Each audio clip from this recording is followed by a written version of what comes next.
I've always felt like one of the best or one of the most rewarding parts of my career is being able to come up with an idea or a concept or a vision and then working with a team of people to manifest that idea and make it a reality. To me, that's one of the things that I've been that's been most rewarding over my career. I mean, and I've had a number of those opportunities to do that over the years. But to me, manifesting something that was an idea or a vision to be able to see it become reality, to me, that's one of the most rewarding things that you can do in a career. First launch that we did after when we created the brand as a brand, and MJ had retired from the Bulls for the second time, and we were launching the Air Jordan 15, and this was going to be the first launch that Michael didn't play in the shoes, and it was a big deal because the formula had been, Tinker designs this cool shoe. We do some advertising with Spike Lee or Bugs Bunny or somebody, and then MJ plays 82 games and into the playoffs. That was the formula for selling the shoes. Now, him not playing, we're taking that piece out of the formula. And there were a lot of people who thought that it wasn't going to work, that we would never be successful with it.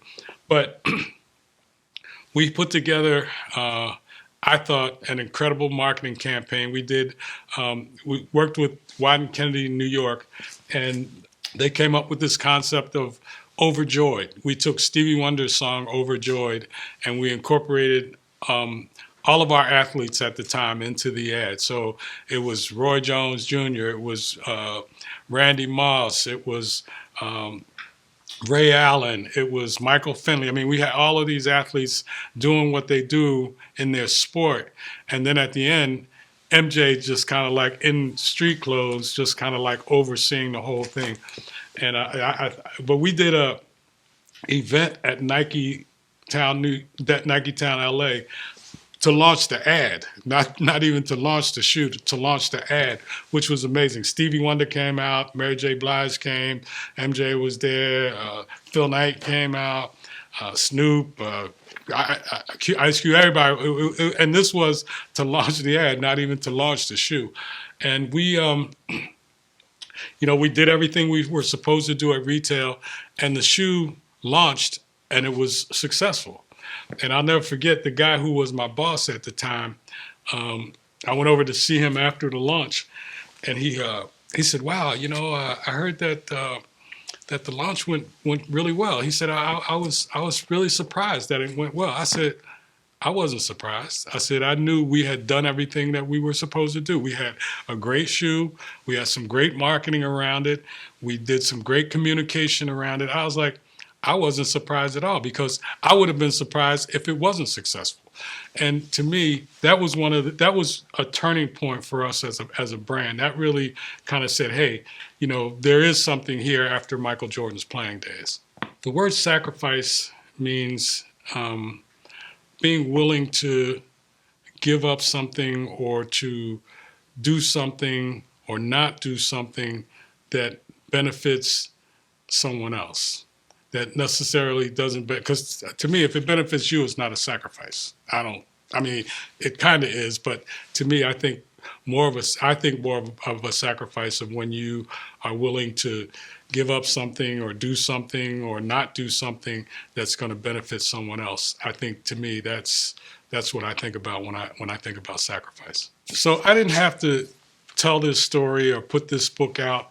I could have just continued to do what I was doing and hope that it never came out and just taken this to the grave with me. But there's sacrifice in this for me, because I had to get over the whole comfort aspect of people knowing about my story that I've been trying to hide for the last 40 years.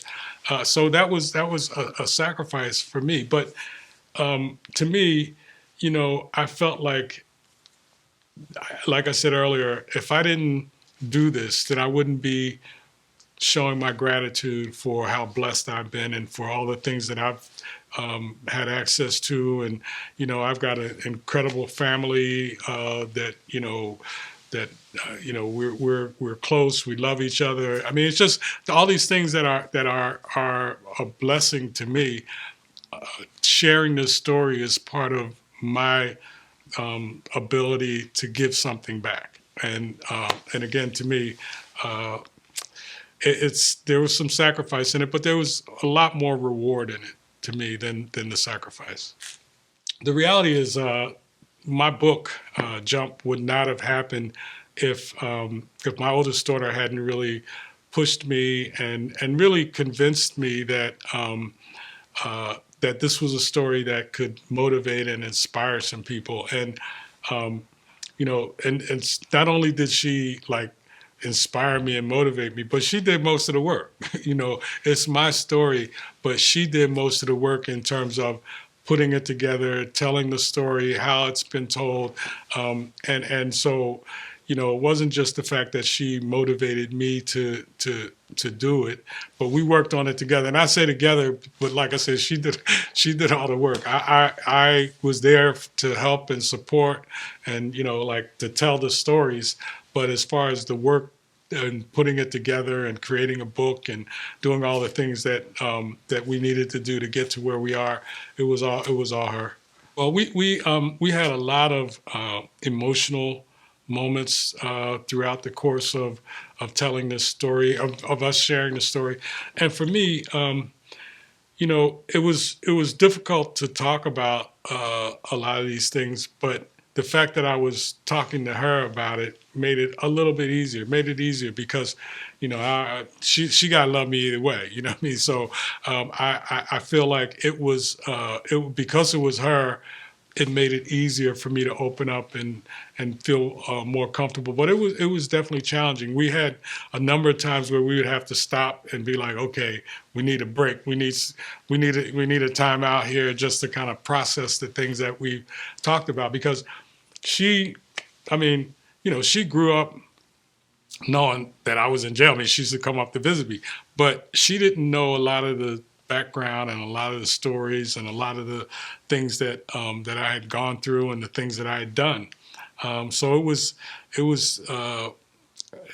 emotional, but it was also cathartic for me to get it out and to talk about these things.